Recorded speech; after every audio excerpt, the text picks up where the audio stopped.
नमस्कार, मैं हूं कुमार अनिल। बिहार भारतीय जनता पार्टी के प्रदेश अध्यक्ष सम्राट चौधरी पद से हटा दिए गए हैं। इस वीडियो में मैं दो बातें करूंगा। पहली बात तो ये कि क्या ये नीतीश कुमार को जो आर्थिक पैकेज मिला है उसी का एक हिस्सा है। आर्थिक पैकेज के साथ एक राजनीतिक पैकेज भी हमेशा होता है, ये ध्यान रखिए। और दूसरी बात कि जो लोग ये कह रहे हैं, भाजपा के समर्थक भी कह रहे हैं और अखबार ने भी यहाँ तक कि लिख दिया है। आज दैनिक भास्कर के अखबार में पहले पन्ने पर यह खबर है। खबर में लिखा हुआ है कि ये सम्राट चौधरी को हटाया गया और उनकी जगह दिलीप जायसवाल होंगे, जो राज्य में भूमि सुधार मंत्री हैं बिहार सरकार में। और इसी खबर के एक बॉक्स आइटम में कहा गया है कि जायसवाल का परिचय देते हुए कहा गया है कि वो तीसरी बार विधान परिषद में चुन के आए हैं और भाजपा में एक व्यक्ति एक पद का नियम लागू है। तो भारतीय जनता पार्टी का बचाव किया गया है एक तरह से कि इनको हटाने को लेके कुछ खास हंगामा नहीं हो। वहाँ पर यह नियम है कि एक व्यक्ति एक पद। ये नियम कैसा नियम है वही अखबार लिख रहा है, उसी खबर में है। खबर की शुरुआत ही होती है कि दिलीप जायसवाल जो हैं वो राज्य सरकार में मंत्री हैं। ये भी डिप्टी सीएम थे, डिप्टी सीएम हैं। तो वहाँ भी तो दिलीप जायसवाल को एक व्यक्ति एक पद उनके साथ नहीं हुआ। और जिनका ये निर्देश है, जिनका ये फैसला है, खुद जेपी नड्डा साहब जो राष्ट्रीय अध्यक्ष हैं, वो भी तो केंद्र में मंत्री हैं आज। और उसके बावजूद वो राष्ट्रीय अध्यक्ष भी हैं, तो दो पद पे वो भी हैं। तो ये दो पद और एक व्यक्ति एक पद जैसे नियम का मामला नहीं है। ये मैं समझता हूँ कि एक राजनीतिक कदम है जो सम्राट चौधरी के जिम्मे काम था। 2022 में उनको बनाया गया और जब उस समय नीतीश कुमार जो थे ये इंडिया गठबंधन के साथ थे, लालू यादव के साथ थे।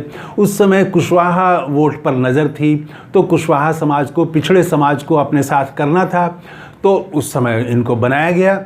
उसके बाद एक कुर्मी जाति से आने वाले नेता को राज्यसभा भी भेजा गया, तो लव कुश को निशाने पर रखा गया था। अब इनका काम पूरा हो गया है, एक तो लगता है ये। दूसरी बात ये कि सम्राट चौधरी जब नीतीश कुमार जब थे इंडिया गठबंधन के साथ, तो सम्राट चौधरी सबसे ज़्यादा आक्रामक थे नीतीश कुमार के खिलाफ। बल्कि पगड़ी बांधना इनका काफ़ी चर्चित है कि इन्होंने पगड़ी बांध ली थी कि नीतीश कुमार को जब तक कुर्सी से हटाएंगे नहीं तब तक पगड़ी नहीं खोलेंगे। और बाद में तो वो इंडिया गठबंधन छोड़ के भाजपा के साथ ही आ गए, वही सरकार बन गए और ये डिप्टी सीएम बन गए। तो उनकी तो पगड़ी उन्होंने उतार दी जा कर के, वो उत्तर प्रदेश के एक धार्मिक स्थल पर पगड़ी भी उतार दी, मुंडन भी करा लिया। और अब जो है उनका प्रदेश अध्यक्ष भी पद उनको छोड़ना पड़ा है। तो मैं जो कह रहा हूं कि ये एक राजनीतिक पैकेज का हिस्सा हो सकता है। कैसे कि आर्थिक पैकेज तो नीतीश कुमार ने लिया, तो जब नीतीश कुमार जब समर्थन करते हैं, कोई भी किसी को समर्थन करता है, तो उस पैकेज में कई तरह की चीज़ें होती हैं, सिर्फ एक ही चीज़ नहीं होती है। मिठाई का भी पैकेट आता है तो देखिएगा कि उसमें कई तरह की मिठाइयाँ रहती हैं जो खास अवसरों पर पैकेट दिया जाता है। तो इसमें जो है वो एक तो, और ये भी याद करने की ज़रूरत है कि इससे पहले 2020 बिहार विधानसभा चुनाव में चिराग पासवान ने जो कुछ नीतीश कुमार के साथ किया था, उसके बाद में फिर नीतीश और कुमार और चिराग पासवान के बीच कैसा संबंध रहा। चिराग पासवान की पार्टी ही टूट गई, उनकी पार्टी में वो अकेले पड़ गए। तो ये सब कुछ चलता रहता है। तो यहाँ भी वो जो सम्राट चौधरी से और नीतीश कुमार के बीच रिश्ते सामान्य तो नहीं थे, इसे तो कोई भी मानेगा। तो ये भी हो सकता है कि ये एक राजनीतिक आर्थिक पैकेज के साथ, नीतीश कुमार ने जो आर्थिक पैकेज मांगा उसके साथ कुछ राजनीतिक बातें भी होती हैं, राजनीतिक पैकेज भी होता है। तो कहीं ये वो तो नहीं। तो देखिए अब और भी बातें खुल के आएंगी धीरे धीरे।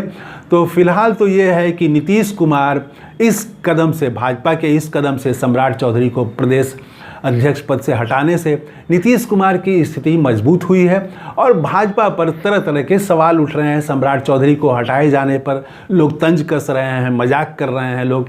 तो बिहार की राजनीति में भाजपा थोड़ी मतलब गड़बड़ पोजीशन में चली गई है और नीतीश कुमार जो है वो अभी आज के तारीख में वो बेहतर दिख रहे हैं। उन्होंने आर्थिक पैकेज भी लिया और उसके बाद सम्राट चौधरी को भी वो अब अपने पद पर नहीं रहे, तो नीतीश कुमार के लिए ये अच्छी खबर है।